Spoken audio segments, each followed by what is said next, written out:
Assalamualaikum warahmatullahi wabarakatuh. Waalaikumsalam warahmatullahi wabarakatuh. Alhamdulillah Rabbil Alamin. Puji syukur pada sore hari ini kita bisa bertemu dengan Pak Yai Nurbani untuk berdiskusi beberapa hal terkait isu-isu keislaman, isu-isu keumatan yang aktual hari ini. Salat dan salam semoga tetap tercurah kepada teladan kita Muhammad SAW. Allahumma sholli alaihi. Yang mana pada hari ini kita menjadi bagian dari umat beliau, tentu ini adalah hal yang patut kita syukuri. Teman-teman semua, pada sore hari ini kita akan berbincang-bincang bersama, kita akan ngobrol santai bersama Kiai Nurbani Yusuf.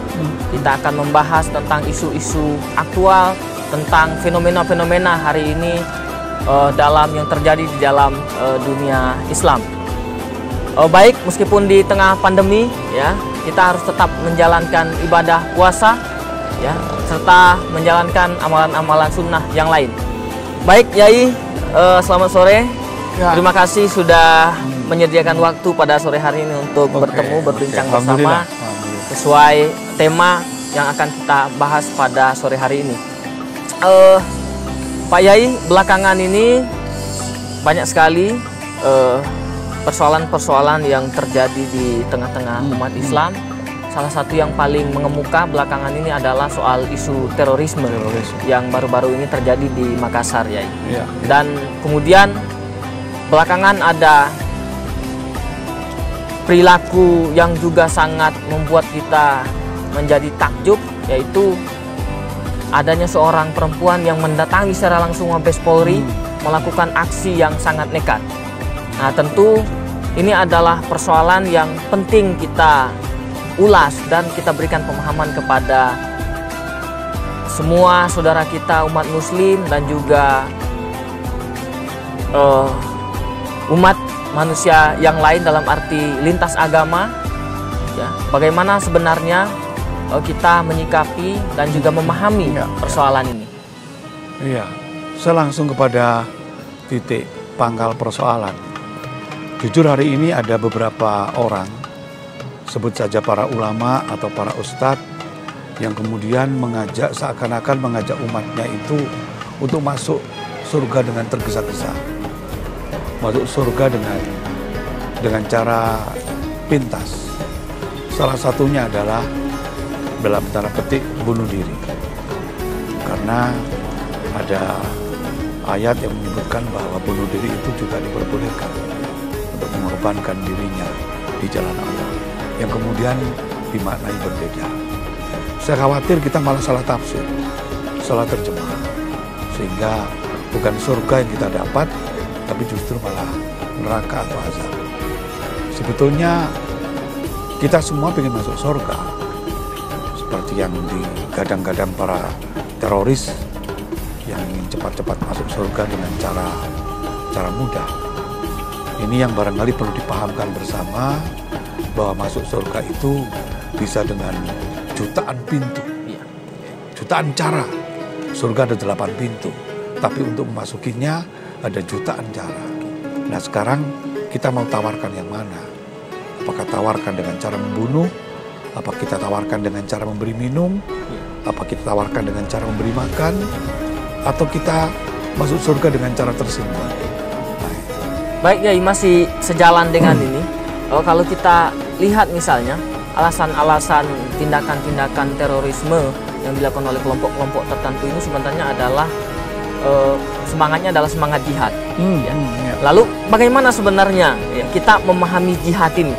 Kalau kita melihat dari dalih-dalih yang dipakai oleh kelompok-kelompok yang melakukan tindakan terorisme itu.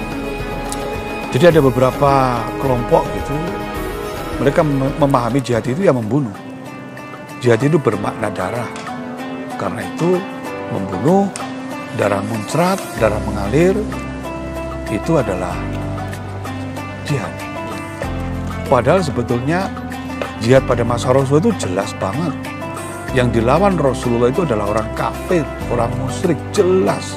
Garis demarkasinya jelas. Nah, sekarang ini kan kita tidak. Yang kita lawan itu justru sesama mukmin, sesama muslim yang dikafirkan. Jadi kita ada dua kesalahan, ada dua dosa. Yang pertama, kita mengkafirkan dulu, baru kita menghalalkan darahnya. Ini kan sudah dua dosa yang kemudian melekat dalam diri para teroris. Jadi bukan orang kafir yang dibunuh, bukan orang Kristen yang dibunuh, bukan orang Hindu yang dibunuh, tapi sesama mukmin. Bahkan membunuh dengan orang kafir saja itu pun juga perlu tahapan-tahapan. Rasulullah itu ketika perang itu tidak ujuk-ujuk perang, tapi ada tahapan-tahapan, ada perjanjian yang dilanggar, ada macam-macam, dan itu harus dilalui dulu tahapan-tahapan itu. Dan kemudian ada beberapa institusi, siapa yang berhak mengumumkan perang, siapa yang berhak mengumumkan, apakah ulama berhak mengumumkan perang. Apalagi sekarang ada fenomena lone terorisme itu. Lone terorisme artinya apa? Terorisme yang tidak diprakarsai oleh lembaga atau organisasi, tapi mereka berjalan sendiri, atas kemauan sendiri, mereka berjihad menurut tafsir mereka sendiri. Ya, baik Yai.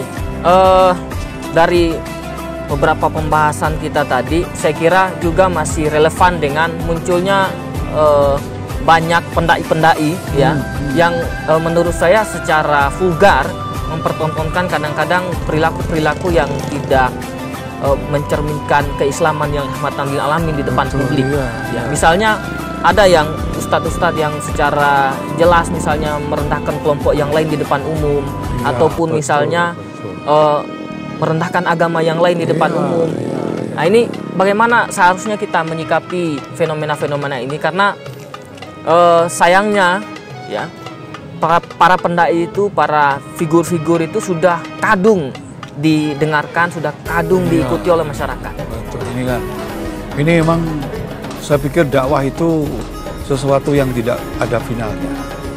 Kita terus melakukan pencerahan dengan berbagai macam cara, dengan berbagai macam metode.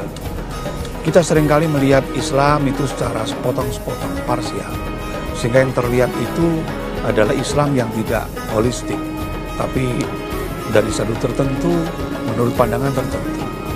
Misalnya, ketika kita mengatakan bahwa inna dina indallahil Islam, bahwa hanya Islam saja yang benar di sisi Allah, iya, tapi bukan berarti kemudian Kristen tidak boleh ada, bukan berarti Hindu kemudian harus dilenyapkan, bukan berarti kemudian orang-orang kafir tidak boleh hidup di muka bumi. Nah, ini yang sebetulnya harus dipahamkan bersama-sama, bahwa kita tetap bergaul dengan orang-orang musyrik, dengan orang-orang kafir yang disebut dalam Al-Quran itu tetap dalam konteks muamalah.